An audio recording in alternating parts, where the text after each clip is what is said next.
दोस्तों नमस्कार, कैसे हो आप लोग। उम्मीद करते हैं आपकी पढ़ाई अच्छे तरीके से चल रही होगी। तो बीएड सेकेंड ईयर एग्जामिनेशन 2021 का paper first, development of education system in India and it's challenge, यानी भारत में शिक्षा प्रणाली का विकास एवं इसकी चुनौतियां, जो 2021 में पिछले वर्ष कोरोना के चलते ऑब्जेक्टिव पेपर आया था, वो वाला आपकी स्क्रीन पर दिख रहा है। सभी प्रश्नों पर आज हम डिस्कस करेंगे। 100 प्रश्न आए थे, लेकिन करने के लिए 75 ही बोला गया था। तो अगली बार देख लेना, इस बार यानी 2022 में हो सकता है कि कोरोना के चलते फिर से अगर एग्जाम हो तो आप लोगों को इसी तरीके से ऑब्जेक्टिव पेपर ही देखने को शायद मिल सकता है। और बाकी 2020 में डिस्क्रिप्टिव पेपर आया था, तो डिस्क्रिप्टिव पेपर कैसा था, उसका पैटर्न कैसा होता है, उसके लिए हम अगला वीडियो लाएंगे। फिलहाल इस वाले वीडियो में ऑब्जेक्टिव पर हम बात करते हैं। तो यहां पर 1.5 घंटा समय मिला था और 80 नंबर का यह फर्स्ट पेपर आपका होता है। तो आज हम बात करेंगे उन 100 क्वेश्चनों की जो पिछले वर्ष 2021 में आपके फर्स्ट पेपर में बीएड सेकेंड ईयर जो कानपुर यूनिवर्सिटी से हैं उनके लिए जो ये पूछा गया था।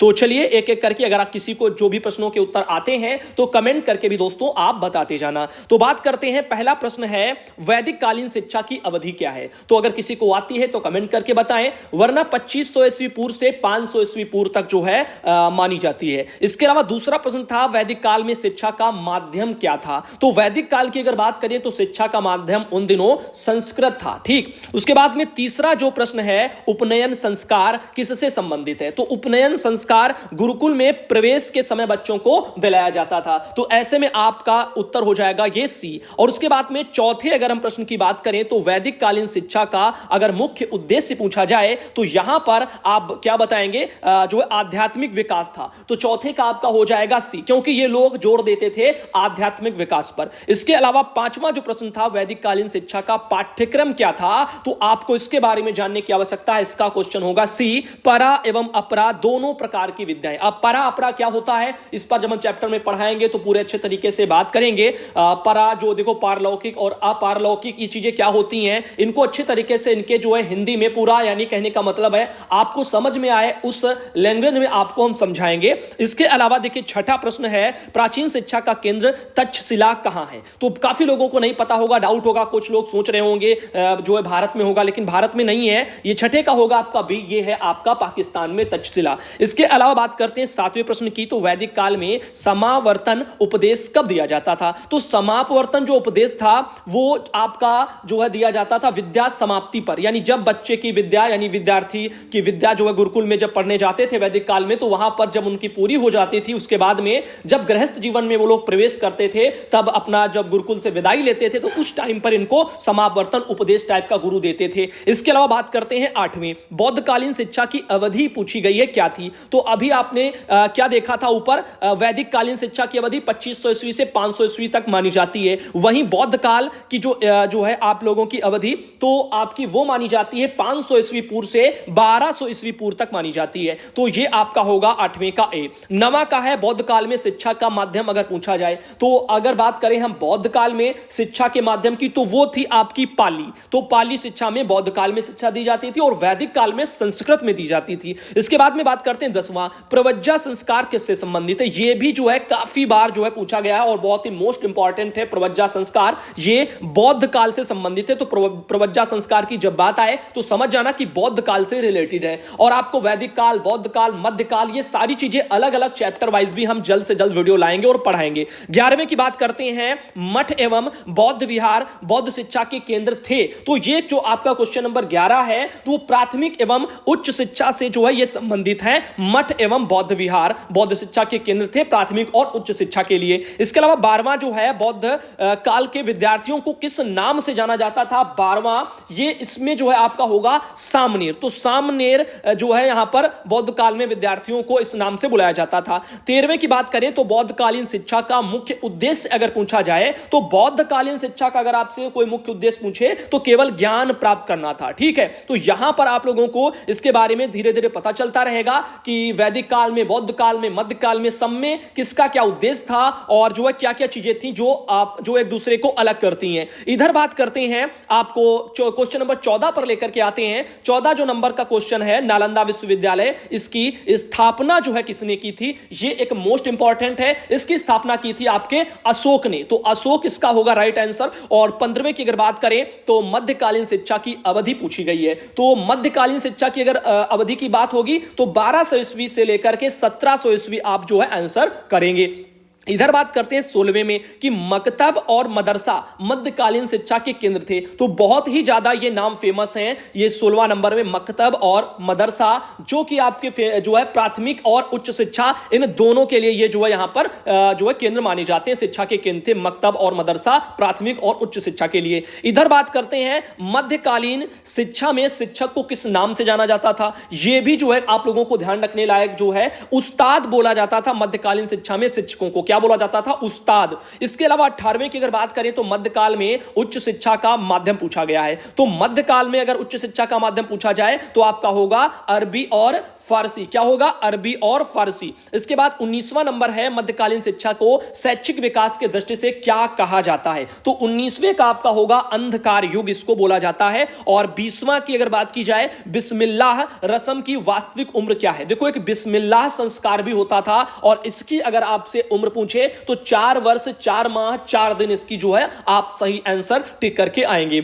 इसके बाद में 21वां, इन चीजों को आपको बता रहे चैप्टर वाइज भी हम पढ़ाएंगे और अच्छे तरीके से समझाएंगे, ताकि आप कहानी के तौर पर पढ़ाएंगे, ताकि आपको सब समझ में आ जाए। फिलहाल अभी आपको हम क्वेश्चन दिखा रहे हैं कि 2021 में पिछले वर्ष कैसे ऑब्जेक्टिव क्वेश्चन आए थे, कौन कौन से चैप्टर से, या यूं कहें कि कौन से काल से जो है ज्यादा शिक्षा से संबंधित प्रश्न बनकर के आए थे। तो ब्रिटिश कालीन शिक्षा की अवधि पूछी जाती है। क्वेश्चन नंबर 21 आप देख रहे हैं। तो 1700 ईस्वी से लेकर के 1947 तक जो आपका शासन पीरियड रहेगा वो ब्रिटिश कालीन शिक्षा से जुड़ करके रहेगा। तो 1700 ईस्वी से लेकर के 1947 ईस्वी तक अगर टाइम पीरियड आए तो वो आपका ब्रिटिश कालीन शिक्षा की अवधि बोली जाएगी। 22वें से अगर बात करें तो किसने एडम के प्रतिवेदन को एक मिथक यहां पर समझा था। तो अगर क्वेश्चन नंबर आपका ये 22 है, जो इसमें होगा आपका फिलिप हार्टिंग, यही थे एक व्यक्ति जिन्होंने यहां पर एडम के प्रतिवेदन को एक मिथिक समझा था, यानी ये मिथ्या टाइप का जो है समझा था। तो इस पर भी हम लोग डिस्कस करेंगे और डिटेल्स इनके बारे में जब हम पढ़ाएंगे तो आप भी जानेंगे। 23 नंबर पे बात करते हैं,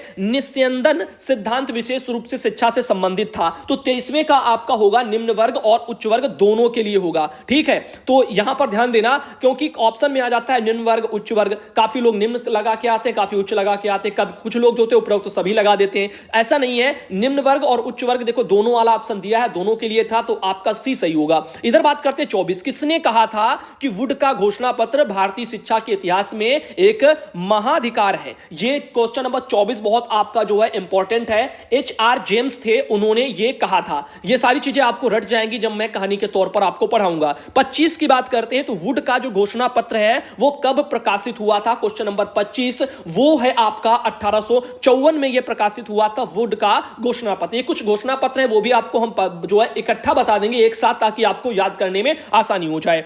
तो वुड के घोषणा पत्र में कितने अनुच्छेद हैं ये भी यहां पर पूछा जाता है। तो 100 अनुच्छेद हैं, यहां पर आप इससे आप रिलेट कर पाएंगे। शतक मार लो कि वुड जी ने शतक मार दिया था और उनके घोषणा पत्र में 100 यहां पर जो है अनुच्छेद दिए गए हैं। 27 नंबर पे आपको बताना चाहेंगे किसने कहा था कि वुड का घोषणा पत्र भारतीय शिक्षा की नींव है और इसने जो है आधुनिक भारतीय शैक्षिक प्रणाली शुरू की है। तो क्वेश्चन नंबर 27 इसका होगा, इनमें से कोई नहीं। तो अगर किसी को राइट आंसर आता है तो कमेंट करके बताना, और अगर नहीं आता है तो फिर जो है हम आपको जब पूरा डिटेल से पढ़ाएंगे तो उनमें इन चीजों को समझा देंगे। फिलहाल इसमें HR जेम्स हैं, हैम्पटन है, लॉर्ड डलहौजी हैं, इनमें से कोई नहीं है और इसीलिए ये वाला ऑप्शन इसमें सही हुआ था। काफी लोग इनमें किसी न किसी एक को टिक करके पिछले वर्ष आ गए थे। इसके अलावा बात करते हैं 28 नंबर की, भारतीय शिक्षा आयोग जो कि 1882, उसके अध्यक्ष कौन थे। तो क्वेश्चन नंबर जो 28 है उसमें थे आपके विलियम हंटर। तो ये उन दिनों जो है भारतीय शिक्षा आयोग 1882 में अध्यक्ष बनाए गए थे। 29 में है हंटर आयोग की संतुति थी। तो हंटर आयोग की संतुति क्या थी कि प्राथमिक शिक्षा के संबंध में थी और इसीलिए आपका ये क्वेश्चन नंबर जो है 29 का ए सही हो जाता है। 30वें में है हंटर आयोग का गठन कब हुआ था। तो अभी आपने ऊपर देखा 1882, तो इसका तो आप देखते ही देखते लगा देंगे कि 1882, क्योंकि अब आप इससे अंदाजा लगा सकते हो, ऊपर लिखा है भारतीय शिक्षा आयोग 1882। इसको जो हंटर आयोग के नाम से भी जानते हैं। जिनको नहीं पता है उनका नहीं हो पाता, लेकिन जिनको पता है तो क्वेश्चन में ही जो है क्वेश्चनों के आंसर छिपे नजर आए। इधर देखिएगा 31 नंबर, केंद्रीय शिक्षा विभाग की स्थापना किसने किसने की थी? क्वेश्चन नंबर 31 का होगा आपका लॉर्ड कर्जन ने। तो कर्जन ही थे जिन्होंने केंद्रीय शिक्षा विभाग की स्थापना की थी। और बात करते हैं 32 नंबर की, सन 1901 में शिमला में शैक्षिक सम्मेलन किसने आयोजित किया था? तो 32 का आपका होगा लॉर्ड कर्जन। तो यहां पर भी आपके लॉर्ड कर्जन ही है, 1901 में इन्होंने ही जो है यहां पर शैक्षिक सम्मेलन की शुरुआत की थी। आगे बात करते हैं 33, सैडलर आयोग का गठन कब हुआ था? तो 33 का आपका होगा 1917 के, जो कि आपका क्वेश्चन नंबर 1 में दिखाई दे रहा है। सैडलर आयोग का गठन 1917 में हुआ था।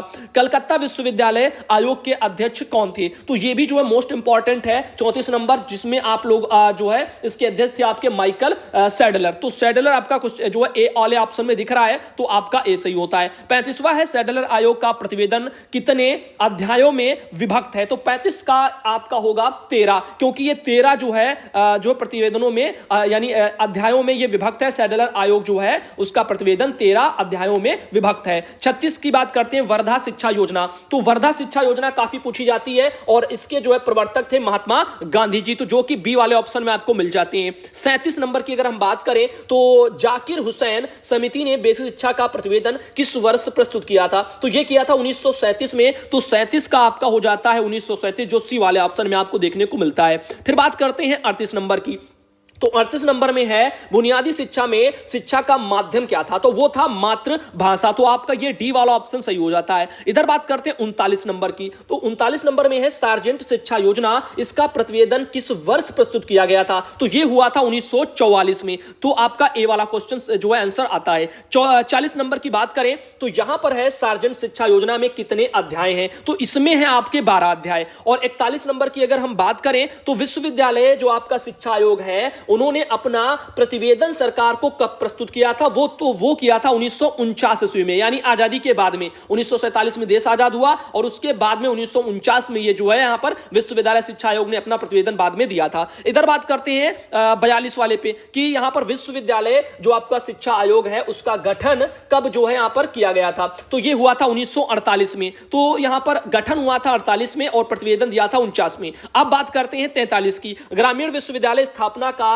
जो सुझाव है वो किस आयोग ने दिया था? तो विश्वविद्यालय शिक्षा आयोग ने ही जो है ग्रामीण विश्वविद्यालय स्थापना का जो है सुझाव दिया था कि ग्रामीणों में जो है यहां पर विश्वविद्यालय टाइप के बनवाए जाएं। इधर बात करते हैं, विश्वविद्यालय शिक्षा आयोग का गठन किसकी सलाह पर किया गया था? तो ये आपका जो है क्वेश्चन नंबर 44, उसमें है केंद्रीय शिक्षा सलाहकार बोर्ड। तो आपका इसका ये आंसर सही हो जाएगा। फिर बात करते हैं हम जो है अगले पॉइंट पर चलते हैं। अभी इनके हम स्क्रीनशॉट आपको जो है देने के लिए कह देंगे, आप लोग कहीं मत जाना। इधर बात करते हैं 45 नंबर की। तो विश्वविद्यालय शिक्षा आयोग में कुल कितने सदस्य थे? अगर आपसे पूछा जाए तो यहां पर आप क्या जो है टिक लगाएंगे? इसमें होगा आपका 10। तो यहां पर 10 जो है यहां पर कुल सदस्य बनाए गए थे। 46 नंबर है, विश्वविद्यालय शिक्षा आयोग की मुख्य संतुति क्या थी? तो इसमें आपका होगा जो है उपरोक्त सभी होंगे। क्यों? क्योंकि यहां पर पाठ्यक्रम सुधार और विकास भी था, प्रशिक्षण एवं शोध विकास भी था, 3 वर्ष स्नातक अवधि ये भी था। तो इसमें तीनों सही है और इसीलिए यहां पर उपरोक्त सभी वाला ऑप्शन आपका सही हो जाता है। और बाकी जो अगर आपकी बात की जाए ए और बी, इनमें से कोई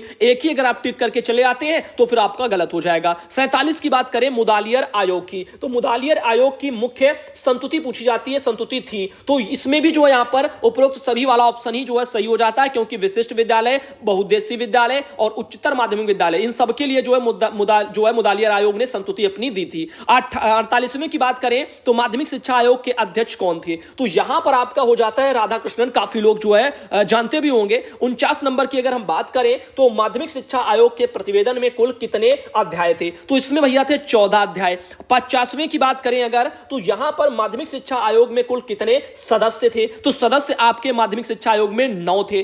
51 की अगर हम बात करें तो मुदालियर आयोग ने अपना प्रतिवेदन सरकार के समक्ष कब प्रस्तुत किया था? तो यहां पर वो जो है आपका 51 में हुआ था ये 29 अगस्त 1953। ये आपको देखने को मिलता है बी वाले ऑप्शन में। तो मुदालियर आयोग ने अपना प्रतिवेदन सरकार के समक्ष 29 अगस्त 1953 में रखा था। फिर बात करते हैं हम क्वेश्चन नंबर जो है 52 की, यानी 52 की। तो मुदालियर आयोग का कार्यक्षेत्र था तो वो था आपका माध्यमिक शिक्षा। फिर बात करते हैं 53 वाले नंबर की। तो 53 नंबर है, कोठारी आयोग ने संतुति की थी। तो यहां पर इसमें भी आपका होगा उपरोक्त सभी, क्योंकि स्वतंत्र एवं अनिवार्य शिक्षा, भाषा का विकास और शैक्षिक अवसरों की समानता, ये सारी चीजें उन्होंने इसमें अपनी संतुति में दी थी। इधर बात करते हैं 54 नंबर, राष्ट्रीय शिक्षा आयोग 1964 से से 1966 का अध्यक्ष कौन था? तो यहां पर ये जो 54 नंबर है इसमें आपके थे प्रोफेसर दौलत सिंह कोठारी। तो यहां पर जो है ये आपका सही होगा। फिर बात करते हैं 55 नंबर की, शिक्षा में कोठारी आयोग का योगदान क्या था? तो 55 नंबर में आपका होगा उपरोक्त सभी, क्योंकि यहां पर शिक्षा प्रणाली में एक रूपता लाना, भारतीय शिक्षा की कमियों को उजागर करना,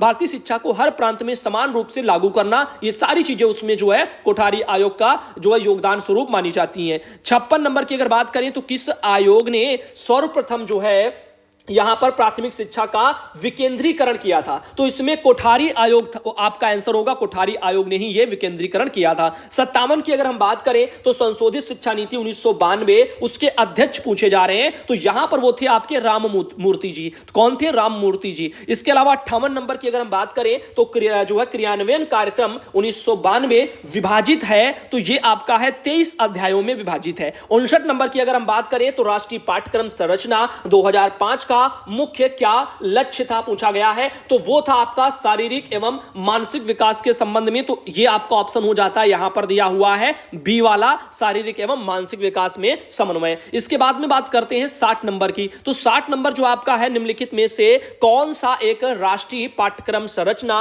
2005 का सिद्धांत नहीं है पूछा गया है? तो वो है आपका अभिप्रेरणा का सिद्धांत, ये नहीं है। ठीक, इसमें देखो नहीं है पूछा गया है कि कौन सा राष्ट्रीय पाठ्यक्रम संरचना 2005 का सिद्धांत नहीं है, तो वो जो नहीं है वही आपका है अभिप्रेरणा का सिद्धांत। बाकी एकता, नैतिकता और संतुलित विकास ये सारे उसमें आ जाते हैं। इसके बाद बात करते हैं 61 नंबर की। तो ये है अपव्यय और अवरोधन की समस्या किससे संबंधित है? तो वो आपकी प्राथमिक शिक्षा से संबंधित है। बात करते हैं 62 नंबर की। अपव्यय की समस्या का मुख्य कारण यहां पर पूछा गया है, तो वो होगा सक्षम शिक्षकों की कमी, जो कि आपको देखने को मिलता है ए वाले ऑप्शन में। तो अपव्यय की समस्या का मुख्य कारण सक्षम शिक्षकों की कमी देखने को मिलता है। फिर 63 नंबर की अगर हम बात करें तो कौन सा पूर्व प्राथमिक विद्यालय नहीं है? तो जूनियर हाई स्कूल जो आपका है ये आपका पूर्व प्राथमिक विद्यालय में नहीं आता है। बाकी नर्सरी, मॉन्टेसरी विद्यालय और पूर्व बेसिक शिक्षा विद्यालय ये सभी आपके पूर्व प्राथमिक विद्यालय के अंतर्गत ही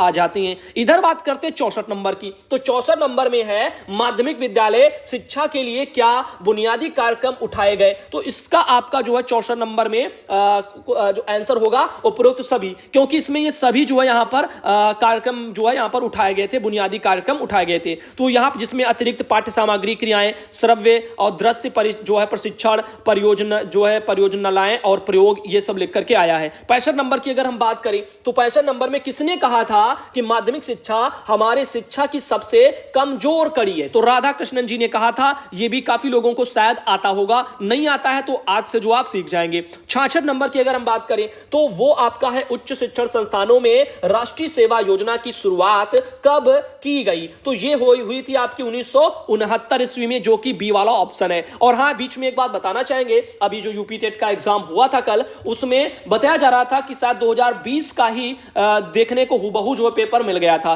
तो काफी चीजें ऐसी हैं जो आपके पिछले एग्जाम जो पेपर होते हैं उनसे जो है मेल खाती रहती हैं। तो आप लोग अगर प्रैक्टिस सेटों पर भी फोकस करते रहेंगे, पिछले पेपरों पर फोकस करेंगे, तो आपको इसका बेनिफिट काफी जो परीक्षाओं में देखने को मिल सकता है। इधर बात करते हैं 67 नंबर की। उच्च शिक्षा का मुख्य कार्य यहां पर पूछा गया है। तो उच्च शिक्षा का जो मुख्य कार्य है वो यहां पर शिक्षण करना, समाज सेवा करना, शोध करना सभी है। तो इसका हो जाएगा उपरोक्त सभी। फिर बात करते हैं 68 नंबर की। तो इसमें है गुणवत्ता में सुधार हेतु शिक्षक शिक्षा के लिए आवश्यक क्या है? तो इसमें भी आपका शिक्षक प्रशिक्षण कॉलेज की जरूरत होती है, सभी सुविधाएं हो ये भी जरूरी है, शिक्षा देने वाले ये भी जरूरी है। तो इसमें भी आपका हो जाएगा उपरोक्त सभी। फिर बात करते हैं 69 नंबर की। तो 69 नंबर में है national curriculum framework for quality teacher education, किस वर्ष ये प्रकाशित हुई? तो ये हुई थी 2009 में। इसके बाद में 70 नंबर है राष्ट्रीय प्रौढ़ शिक्षा की परिषद की स्थापना कब की गई थी? तो ये भाई देखो 1960 है, 1961 है, 1969 है, इनमें से देखो कोई नहीं है, तो आपको इनमें से कोई जो है नहीं पे टिक करना था। 71 नंबर है राष्ट्रीय साक्षरता मिशन की शुरुआत यहां यहां पर पूछी गई है, तो वो हुई थी 1988 में। इसमें सी वाला ऑप्शन आपका सही हो जाता है। फिर था 72, राष्ट्रीय मुक्त विद्यालय शिक्षा संस्थान की स्थापना कब हुई थी? तो 72 में आपका हो जाएगा इनमें से कोई नहीं, क्योंकि इनमें से जो दिए हैं 90 और जो 86 और 88 ये नहीं है। फिर बात करते हैं 73, इंदिरा गांधी राष्ट्रीय मुक्त विश्वविद्यालय, इसकी स्थापना कब की गई थी? तो 73 का आपका हो जाएगा 1986। और इसके अलावा 74 नंबर की अगर बात करें तो अखिल भारतीय तकनीकी शिक्षा परिषद की स्थापना यहां पर पूछी गई है, तो वो हुई थी 1945 में। तो आपको बी वाला ऑप्शन मिल जाता है। इसके अलावा फिर बात करते हैं अगले वाले जो है क्वेश्चन पर आते हैं। क्वेश्चन नंबर फिर जो है शुरुआत करते हैं 75 से। तो यहां पर जो 75 वाला क्वेश्चन आप देख रहे हो, इसमें आपका यहां पर दिया हुआ है 75 में कि ACERT, तो इसका मुख्यालय दरअसल पूछा गया है, और इसका मुख्यालय काफी लोगों को पता भी होगा। अगर नहीं पता है तो जान लीजिएगा, लखनऊ में है। कहां है? लखनऊ में है। SCERT का मुख्य जो है कार्यालय उत्तर प्रदेश में पूछा गया कहां पर है। अगर उत्तर प्रदेश में देखो पूछा गया, स्टेट वाइज जो है यहां पर पूरा मतलब राष्ट्र वाइज नहीं है, तो SCERT का कार्यालय अगर उत्तर प्रदेश में कहां पर है पूछा जाए तो उत्तर प्रदेश में आप जो है लखनऊ में टिक करेंगे। फिर बात करते हैं 76, SCERT का कार्यालय जो है पूछा गया, मेन जो है SCERT का जो कार्यालय है वो कहां है? वो नई दिल्ली में है। अगर पूछा जाए उत्तर प्रदेश में कहां है जो है यहां पर कार्यालय, तो उत्तर प्रदेश में कार्यालय लखनऊ में है, और बाकी इसका जो मेन कार्यालय है SCERT का वो है आपका नई दिल्ली में। 77 नंबर की अगर बात करें तो NAAC के मुख्य कार्य यहां पर पूछे गए हैं, तो वो है गुणवत्ता से संबंधित अनुसंधान अध्ययन, तो ये आपका ए वाला ऑप्शन सही हो जाता है। 78 नंबर की अगर बात करें तो सन 1990 में प्राथमिक स्तर पर न्यूनतम अधिगम स्तर को तय करने के लिए बनाई गई समिति के अध्यक्ष उन दिनों कौन थे? तो यहां पर जो आपको ऑप्शन मिल जाते हैं, इनमें से तो कोई नजर नहीं आ रहे, तो इनमें से कोई नहीं ऑप्शन जो है आप टिक करेंगे। इधर बात करते हैं 79, तो राष्ट्रीय प्रौढ़ शिक्षा कार्यक्रम का प्रारंभ कब हुआ था? 79 मोस्ट इंपॉर्टेंट है, तो 2 अक्टूबर 1978 में हुआ था। इस वाले ऑप्शन में ये मिल जाता है, तो 79 का आपका सी हो जाएगा। फिर बात करते हैं 80 नंबर वाले क्वेश्चन की थी, भारत में एक मुक्त शिक्षा की शुरुआत सर्वप्रथम किस विश्वविद्यालय ने की थी? तो यहां पर जो 80 नंबर है उसका आपका हो जाएगा मंदुराई विश्वविद्यालय था, और ये आपका ए वाले ऑप्शन में मिल जाता है। फिर बात करते हैं 81 की, तो यहां पर पूछ रहा है कि प्राथमिक शिक्षा का सार्वभौमिकता का अर्थ यहां पर पूछा गया है, तो इसका होगा आपका 6 से 14 आयु वर्ग के जो लिए स्वतंत्र और अनिवार्य रूप से शिक्षा वाला आपने सुना होगा, यही इसका जो है सही ऑप्शन आपको देखने को मिलेगा, जो कि डी में है। तो प्राथमिक शिक्षा का सार्वभौमिकता का जो अर्थ है उसका मतलब होता है कि 6 से 14 आयु वर्ग के जो बच्चे हैं उनके लिए स्वतंत्र और अनिवार्य रूप से शिक्षा उनको प्रदान करना। फिर इसके बाद में बात करते हैं 82 की, तो है इसमें पूछ रहा है कि सार्वभौमिकीकरण के मार्ग में मुख्य बाधा पूछ रहा है, तो इसमें लिखा हुआ है गरीबी, निरक्षरता, सामाजिक पिछड़ापन, तो ये सभी हैं, तो डी वाला ऑप्शन सही हो जाता है, उपरोक्त सभी। फिर बात करते हैं 83 की, तो 83 में पूछ रहा है कि प्राथमिक शिक्षा के सार्वभौमिकता की अवस्था पूछी गई है, तो अगर अवस्था की बात की जाए तो लिखा है सार्वभौमिकीकरण का प्राविधान, अवधारणा का सार्वभौमिकीकरण, नामांकन का सार्वभौमिकीकरण और उपरोक्त सभी, तो ये सभी हो जाएंगे इसमें भी। 84 नंबर की अगर हम बात करें तो यहां पर आपको देखने को मिलता है सार्वभौमिकीकरण शिक्षा के जो है यहां पर उसके अभिकरण पूछे गए हैं, सार्वभौमिकीकरण शिक्षा के अभिकरण, तो इसमें हो जाएगा आपका उपरोक्त सभी, इसमें भी आप लगाएंगे। फिर बात करते हैं मानव संसाधन मंत्रालय द्वारा तकनीकी शिक्षा गुणवत्ता सुधार कार्यक्रम की शुरुआत कब की गई थी? तो 85 का आपका हो जाएगा 2002 में देखो हुई थी, तो बी वाला ऑप्शन सही होगा। फिर बात करते हैं 86, सार्वभौमिक शिक्षा का यहां पर महत्व पूछा गया है, तो उसका महत्व है प्राथमिक स्तर पर, तो यहां पर आपका ए वाला सही हो जाएगा। 87 की अगर बात करें तो व्यवसायीकरण का मुख्य उद्देश्य पूछा गया है, तो यहां पर उसका व्यवसायीकरण का मुख्य उद्देश्य क्या होता है? लाभ से जो है रिलेटेड होता है, तो यहां पर आपका ए वाला सही हो जाएगा। फिर बात करते हैं हम जो है 88 की, तो यहां पर